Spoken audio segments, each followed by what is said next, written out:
In this lab, we're going to do blue-white selection for, it's a way to identify DNA that has incorporated an insert into it, and it's a very common way in which to clone DNA, to make more copies of the type of DNA that one wants. So in this lab, you're going to be getting, you're going to start with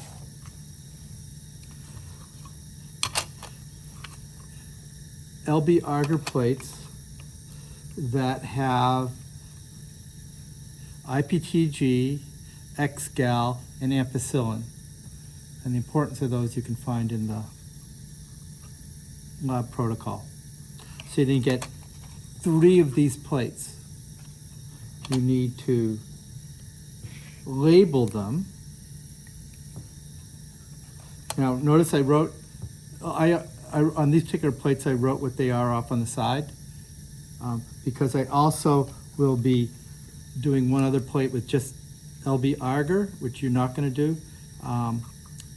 So all yours are going to have the additive. Remember, ampicillin's an antibiotic, so it's not going to be bacteria which are, only bacteria which are ampicillin resistant will be able to grow on these, and the DNA we're adding will give the bacteria who take it up that property. So on the corner though, discreetly, write A and then your name and the date.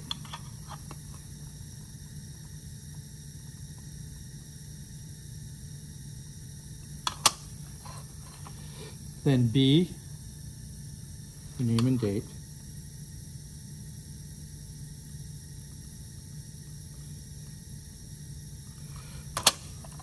And C.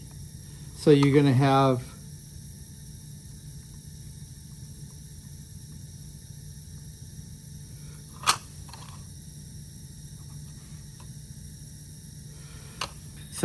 make 3 plates labeled A, B, and C with your name and the date. And I happen to have extra information here because I'm going to use a non-IXA plate. You will also get 4 tubes, 5 tubes. You're going to get tubes labeled A, B, and C. These contain 1 microliter of either DNA or water at their bottom. It's at the very bottom. This is going to be very important, okay?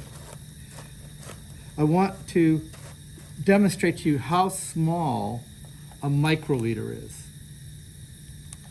So I'm just looking at the head of this. I don't know if this is going to work out, but we'll see. I put a drop on this that is 1 microliter. A microliter is not even a drop. It's a drop is like closer to 6 microliters. So this amount is at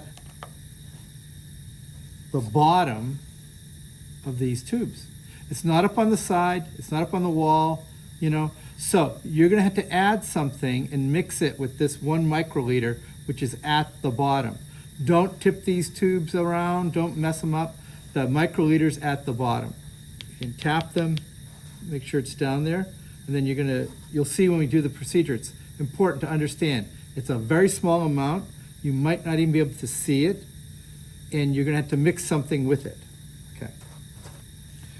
You're also gonna get a tube with 120 microliters of competent bacteria. Now this bacteria has been specially prepared, and actually I'm going to post a separate video on how it was made. But these are in a solution of calcium chloride and ethylene glycol. The cells themselves are suspended at the bottom. Before you use it, you're going to have to pipette this up and down, and you're going to be taking 3 times. So there's 120 in here, but you're going to take 30 microliters and you're going to add it to A. You're going to take 30 microliters and add it to B, and 30 microliters and add it to C. You should have 30 microliters left. So, to get 30 microliters, you're going to use a P200. You're going to dial this to 030, not 300. That's 3. You can't even do 300. You'll break the pipetter. But you know, it's not 200 microliters. It's not 100 microliters. It's 030, which for a P200 is 30 microliters. So notice these tubes are on ice. Very important at the first stages, everything's on ice. So tubes A, B, and C, a tube with competent cells, and something marked LB. This is Luria Bertoni broth. So this is the food. You're going to be there. You have 1,000 microliters in each of these. You're going to be at a certain point adding 200 microliters to each of these. So what you're going to be doing at a later point, not right away, okay, after you do something called heat shocking, you're going to take your P200 and adjust it to 200 here, 200, okay, and then you're going to be taking some of this out. That's going to be a later stage. Do not do it right away, okay? So first, though, I have this set to 30. I'm going to get a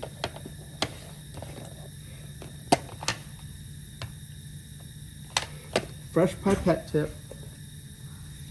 Notice, because I'm working still with bacteria in the competent cells, I still have a Bunsen burner going to keep this a sterile field. In general, when you work with DNA, DNA is not alive, so you don't need to worry about it. But we're trying to be extra careful here. The other thing is these plates have an antibiotic. Most bacteria floating in the air will not survive, cannot grow on these plates. So first, I'm going to take my competent cells, and I'm going to take my pipetter. I'm going to pipette them up and down. I'm not shaking this tube. I'm trying to keep them all together. Just trying to resuspend what's in there because the cells settle out of the medium. Okay. Then I'm going to carefully push down my pipetter, go in, take out 30 microliters. All right. And I'm going to put it into A. So I open the cap of A. I take my pipetter and I go all the way down to the bottom of this tube. That's where the DNA is. And I push it in and I let it go up a little bit, and I'm mixing it by pulsing my finger up and down a few times. I hope you can see that. And that mixes the DNA with these competent cells. And I'm going to close the cap, put it back on ice, keep it cold. The faster you do this, the better. Okay. I'm going to go get a new tip. I'm going to go get my competent cells. I'm going to get another 30 microliters. I'm going to go to B and do this in the order A, B, C. Okay, that way. So again, I take this tip, I go to the bottom of the tube. That's where the DNA will be. I can't see it. And I don't shake this tube, but I am going up and down with my thumb, and that's mixing the DNA up and down in the bottom of the Eppendorf tube and up into the pipette. In the end, I make sure all the cells are out of that pipette and they're all at the bottom of the tube. I don't shake this tube. I don't have pieces of cells around the outside, or rather on the inside, but up on the walls, okay? And that's it. If for some reason you make a mistake and you do have some cells up here, you take the tube and you tap it gently, and that will knock things to the bottom. Again, then, this goes back onto the ice. I'm going to get a fresh tip. I'm going to get another 30 microliters out of here. And you might not see much, but the main thing is you should have enough to do all these three tubes. We're now going to take the DNA. Ooh, mistake there. Okay. Start to grab B. Okay, C. There's nothing in C. Okay, put these in. And again, I go up and down, and I mix the competent cells with whatever's on the bottom here. I squeeze it hard, and I get everything out of this tube, and I have then the 30 microliters here, and I put it back on ice. Get rid of that tip. All right, so now these are all on ice. I have A, B, and C, each mixed with competent cells. Notice it's the same tubes. I'm not transferring anything out of A or out of B. I've added competent cells to A, B, and C. Now,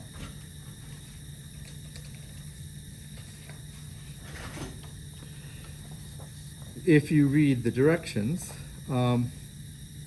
you'll see that you should put your name, or not your name, some initials, something on these tubes that will mark that it's you. So we probably should have done this before, because there's going to be other groups that are going to go. We're going to put this in a hot water bath in a minute, and there will be other people putting the same tubes, A, B, and C, in this hot water bath, and you're going to need to keep track of yours. Okay, you don't want to take someone else's, and you don't want someone else doing something to yours.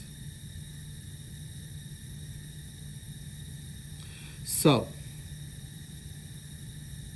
we're going to keep these on ice for at least 5 minutes. Okay, so let's keep them on ice for 5 minutes. At this point, what we have happening in here is we have the DNA that's at the bottom of the tubes. It's now also dissolving in that calcium chloride solution, an ethylene glycol, and it's adhering to the outside of these bacterial cells, which have a lot of negative charge on them because of the calcium chloride, and before they're treated with magnesium sulfate, and so there's these metals like calcium and magnesium is on the outside of the of these cells. And I should say so it's like the cations, the magnesium and the calcium, are like adapters, and the DNA is negatively charged. It's going to see the calcium on the outside of the cell. It's going to stick to the outside of the cell, and so it's going to build up on the outside. At this point, it's not entering into the cell, into this bacteria. But it's starting to stick to it because of the cations that are on the surface of the bacteria. So, after having A, B, and C with the competent cells on ice for 5 minutes, and it can be longer. It needs to be a minimum. 5 minutes is like a minimum. Okay. If you have to wait for another group at this point, it's okay. Just keep everything on ice. Okay. Very important that it be cold. At this point, taking it over to the water bath. The water bath here, it's about 38. Okay, I'll turn up just a hair. But so I have my A, B, and C. I'm going to take it and put them in the water bath. put them next to each other. Remember where yours are. Remember, other people are going to be filling up all these holes at the same time. Note what time it is that you put it in. So it went from the ice, from 4 degrees centigrade, 0 degrees centigrade to 38. So it's like a 38 to 40 degree, it's like a 40 degree temperature change. This is what we call heat shock. So the bacteria, with their cations on the surface, to which the DNA is now, with its negative charges, has associated with those. The bacteria are actually shocked, and pores open up, and the DNA actually enters into the bacteria. And this is what we're going. If you walk around and these tubes get warmer, right? So you want to go from ice, cold to hot. You don't want to walk around with the tubes in your hands. You don't want the tubes to warm up. You want them cold to hot immediately, okay? And now, so they're at least 5 minutes on the ice. They're now going to spend at least 5 minutes like this, the competent cells with the DNA at the warmer temperature. So we're waiting in our 5 minute window. If it goes, because there's going to be other people coming in and out, maybe your stuff sits in here for 10 minutes. That's okay, all right? 5 minutes is a rough minimum, okay? And if it goes a little bit longer, it's okay. Now, your LB, your broth, the food for bacteria, you can also throw in here and start warming that up, okay? Rather than keeping it on ice. So in other words, now you're done with ice, okay?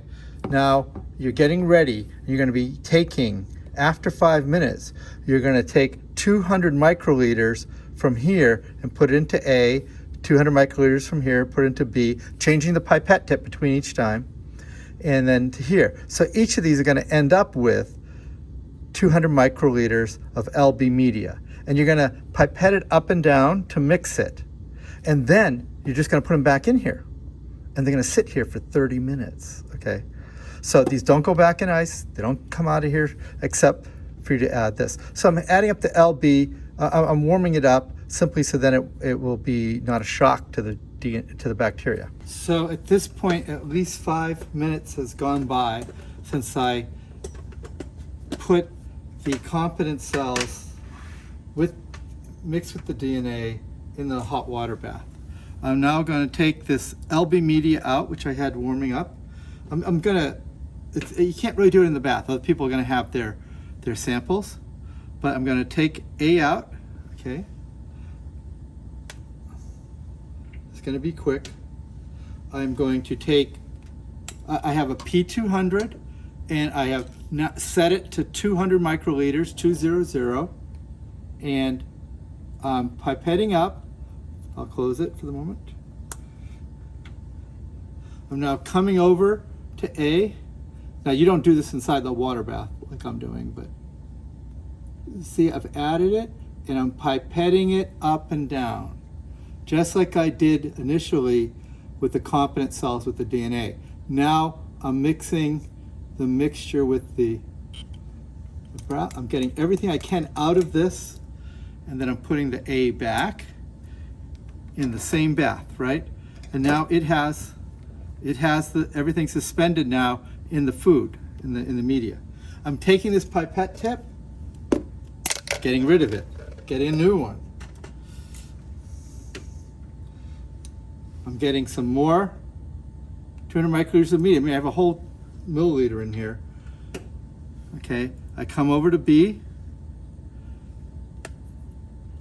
take it out. Here we go. I go to the bottom. I add my media. I pipette it up and down to mix those the bacteria. This will give it everything a chance to recover. So I seal the tube. I put it back in. Get rid of the pipette tip. Get some more media. And that's going to be done with the media. And I get this other one. Okay. And I go in and I do the same thing. I pipette it up and down and mix it all together.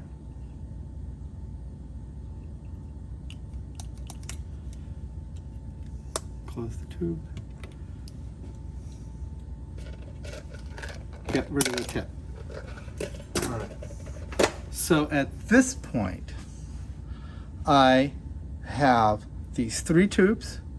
They had 5 minutes, at least 5 minutes at 0 degrees, then 5 minutes, at least 5 minutes at 38 to 40 degrees.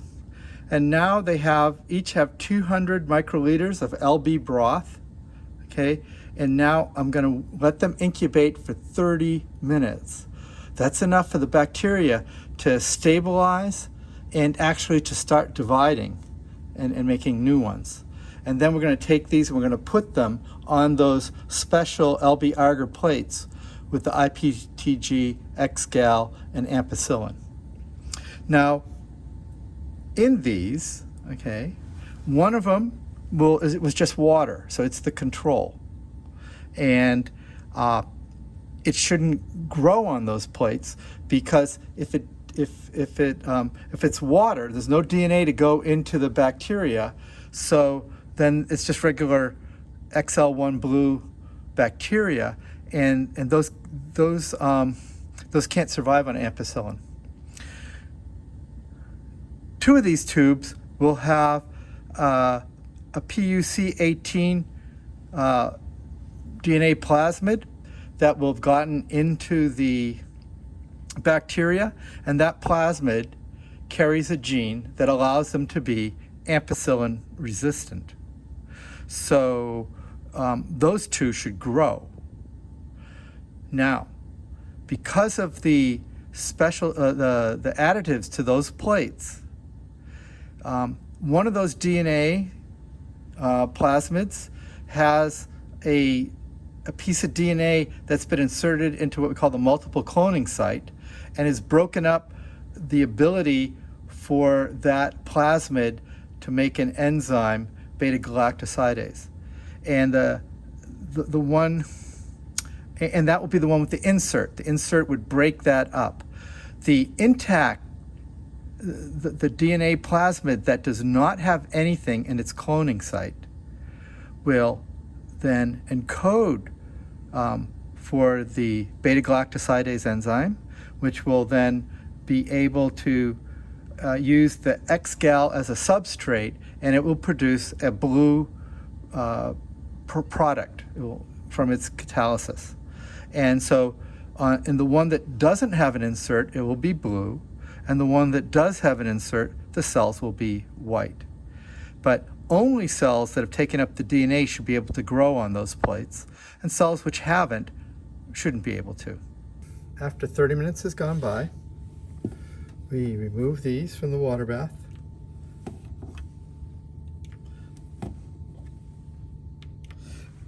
We do not need to put these on ice again. Okay, we just take them back to our place. And we're now going to plate them out, just as if you were doing a cereal dilution, except we're not. I mean, so I took my P200, okay, and actually I should do something else, just because I have live bacteria and I want to avoid cross-contamination, though, again, even other bacteria shouldn't grow on these plates. At least not on the ones with ampicillin. All right, so I took my P200 and I've now changed it to 100, to 100 microliters.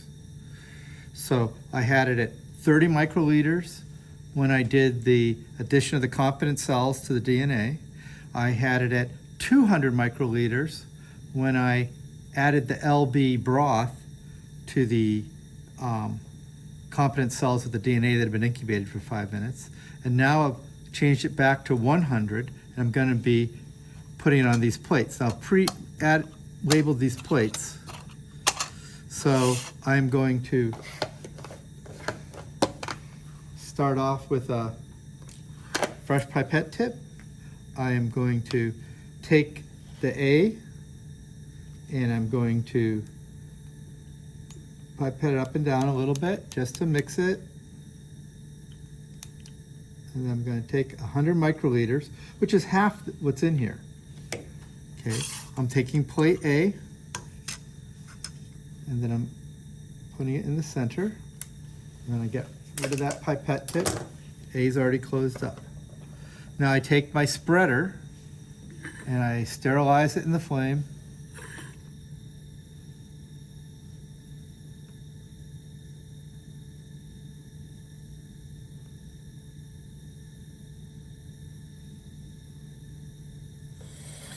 Okay, now it's sterilized. Wait a moment or two for it to cool down so I don't just kill all my bacteria. But if you can see now, I have 100 microliters in the middle of the plate. And now I go off to the edge. I just tap it. That will help cool it. Then I spread back, and then I just keep the spreader fixed, and I rotate the plate.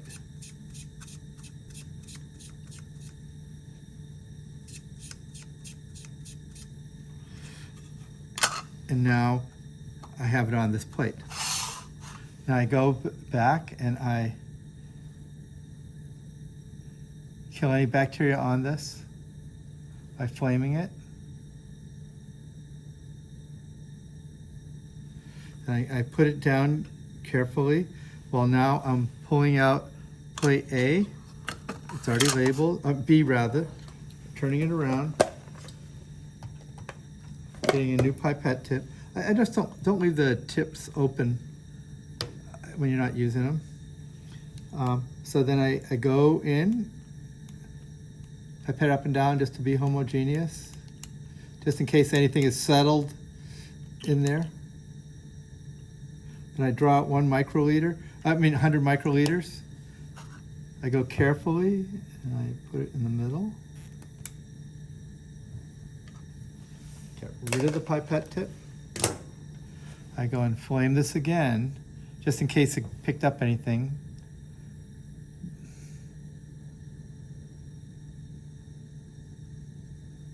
Right, it's nice sometimes to have ethanol, you dip this in it, and that makes sure things are dead, but you can do it straight with a flame.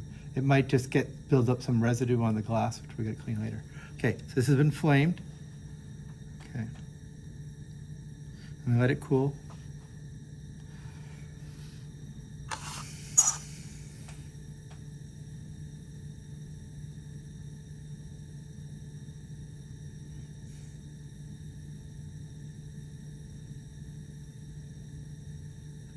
Okay, and just tap it at the edge of the plate.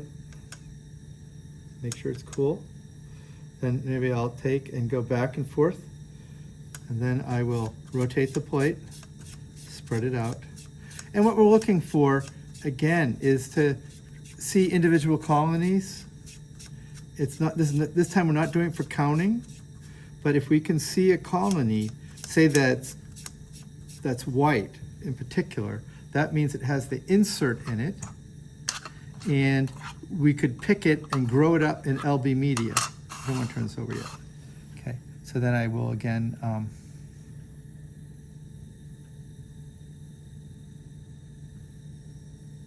kill whatever might be on this.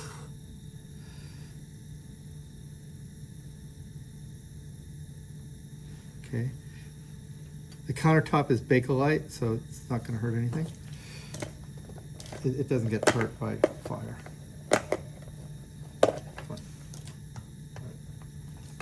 So then I go to plate C here.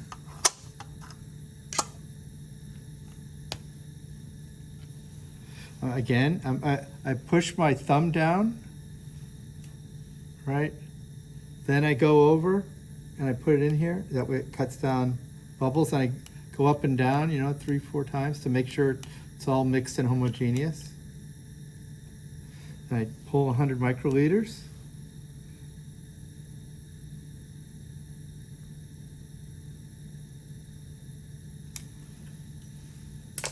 rid of the tip.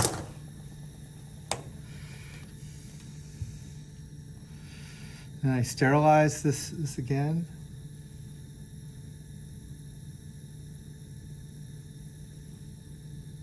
If you don't do a good job of this, what will happen if whatever the DNA, if there's one of the DNAs before C, and you don't really kill it off the spreader, then you're going to see, you know, whatever the previous things are in that plate.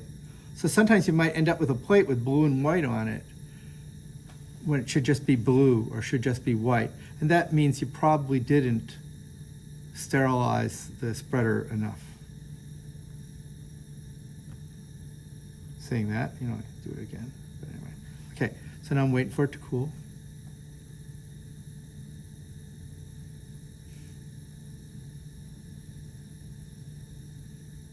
Okay, I'm gonna tap it on the edges. Heard a little bit of sizzle and could actually see some smoke. That will curl it down, okay. I'll cool it down, okay. Then just like a up and down. And then now let me just spin this plate. Again, it's almost easier to spin the plate than it is to really move the spreader around. And that's that. Okay, so this sits for a moment to let the media absorb. And this is going to be put in a 37-degree incubator, as has been done for other LB agar plates. And then they're going to incubate for probably at least 24 hours. XL1 blue cells, they are a type of E. coli that has been engineered to remove a system called K12, which normally would help protect against DNA inserting into other pieces of DNA, because that's why these are made for cloning, because parts of the bacteria that normally would fight against DNA inserts or plasmids being added, that's been removed. But they don't grow as fast, so we give it some time, okay? And then photographs will be taken and they'll be posted so that you can see your results, and then you can do the post-lab. This is all that you need to do. I'm going to do one more step, all right? Because I want to test if one of these should be blank and two of them should grow colonies. One should grow blue colonies, one should grow white colonies. But what if the one that's blank, I made a mistake? Or maybe, because maybe all bacteria would grow on this, okay? And bacteria, particularly the white ones, if I don't have an insert, then they should be white anyway. So when I see white bacteria, it should be that I have an insert in the gene that's been added to the bacteria. But it could be that the ampicillin on the plate isn't enough to stop bacteria from growing. So one of these plates, the control, should have no bacteria growing on it, okay? Because that shows the ampicillin's working. But what if the ampicillin isn't at high enough concentration? What if it got heat deactivated, you know, during the whole process of making the plates? Who knows? So I'm going to take a plate of agar, which has no antibiotic in it, and I know which one should be blank. So I'm going to take that, and I'm going to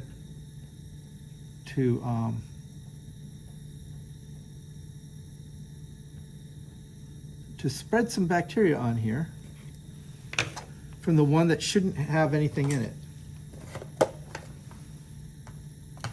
And instead of being clear, it should grow. And that would prove that the plate where with the ampicillin, which is blank, it's there because the ampicillin was working and not because I didn't have any viable bacteria. I hope that makes sense. So this is a control, and all the plates were poured at the same time. All the competent cells were made at the same time. Everything has been done so that one experiment should be reflective of all. And so this is the test for all of us. And so I'm adding this to the LB agar plate without anything in it. And I'm going to do the same thing as I've done for these three. And I'm going to sterilize it.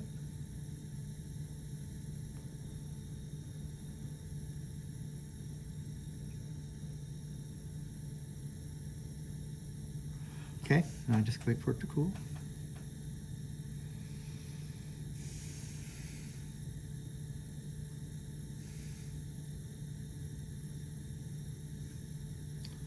Okay. Tap it on the plate. Just to do that. I'm going to take and spread it, and again, rotate the plate. And so now I'm hoping bacteria grow on this one and not on the corresponding plate that has ampicillin. And this is the test if the ampicillin concentration is sufficient and the ampicillin is not been decomposed or whatever. There are two possibilities. One, that enough ampicillin was added, but it's decomposed. These plates should be good for 1 month. You cannot freeze them. We refrigerate them to stop down the rate of decomposition of ampicillin. So this is sterilized. Okay, and so this is it. We have A, B, and C, and then I have a control. You will not have this, and these will be in the incubator. And the next thing would be to be examined after a day or two. And that is the lab on white-blue selection, how to clone DNA.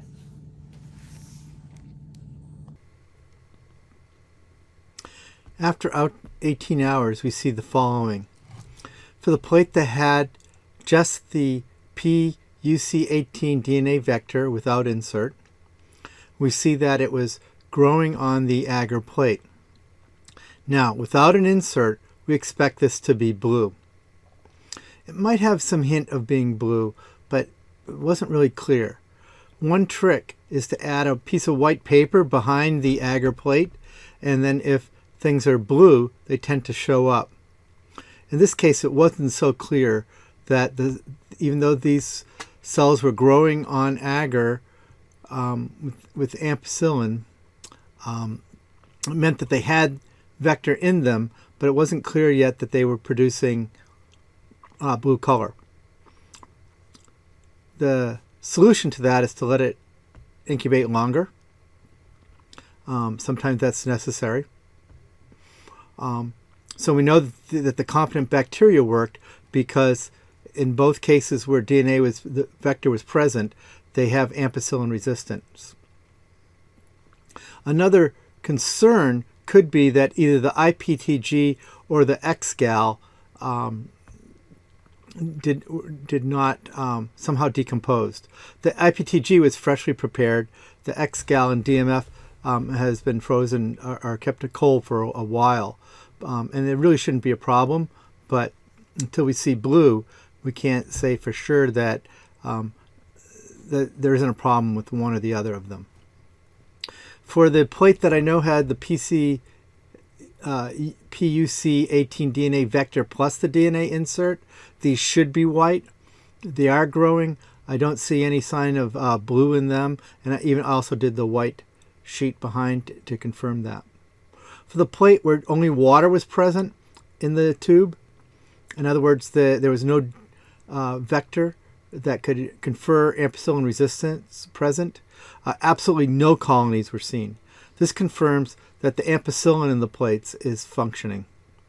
And indeed, taking the other half, so 100 microliters of the sample with the water was put on this agar plate that had IPTG, but on another plate with just had LB agar without any antibiotic, it was totally overgrown with bacteria, proving that what was added to the plate with the ampicillin was more than enough bacteria that would be visible, and yet because none are visible, it showed that the ampicillin was very effective in suppressing or killing suppressing their growth or killing them all. So this proved the ampicillin was fine. These with the DNA vector show that the competent cells were fine because these cells took up vector that allowed them to be resistant to the ampicillin. And so at this point, after 18 hours, the main concern is looking for the expression of a blue color, which is expected in this particular plate.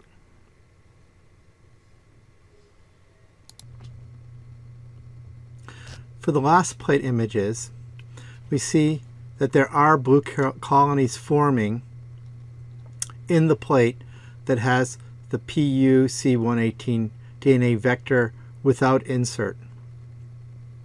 So on a black background, we see that there are many bacteria growing. When we put it with a white sheet of paper behind it, we pick out, a number of colonies which are blue. We can see them in the black background too, but it's easier to see using a white background to visualize. This proves that some bacteria can pick up the IPTG in Xgal and process it to make the blue color. Unfortunately, compared to like previous years or tests, these numbers of colonies are much less than we've seen in the past, as we can see from this example up here. Although the blue is extremely intense for those colonies which have done it. But remember, all these bacteria, this vector that's being supplied, PUC18, is a purified DNA vector. So all of these should be able to produce blue, but we're not seeing that. So if we see here for the test plate, which has the PUC18 DNA plus the DNA insert, there's no blue seen anywhere. And we see that we could see blue, and that indicates that there are some with out insert in the one plate, but the plate that just has the DNA in the insert, they're all white colonies.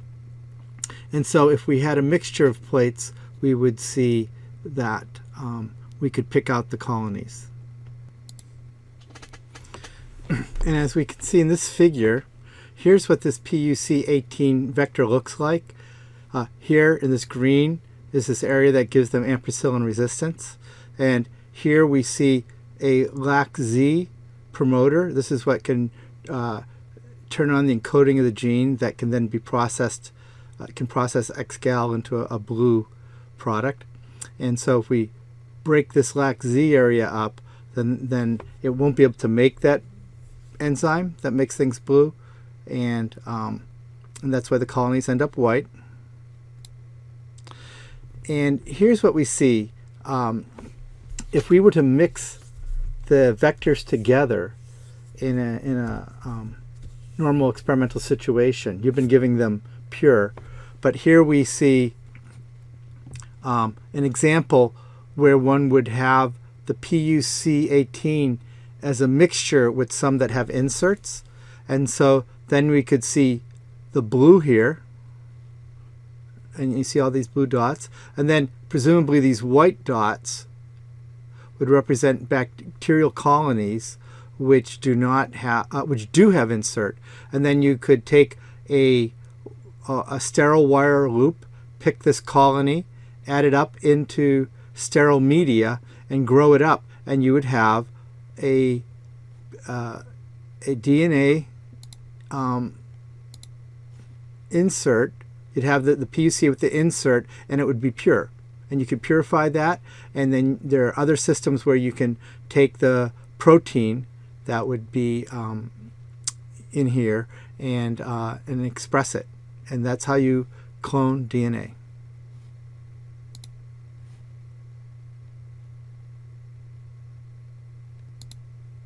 Oh, and just as an aside, the Xgal, this is how it gets metabolized to form this dye, the sugar gets removed, and this dimerization of this molecule makes for the blue color. Thank you.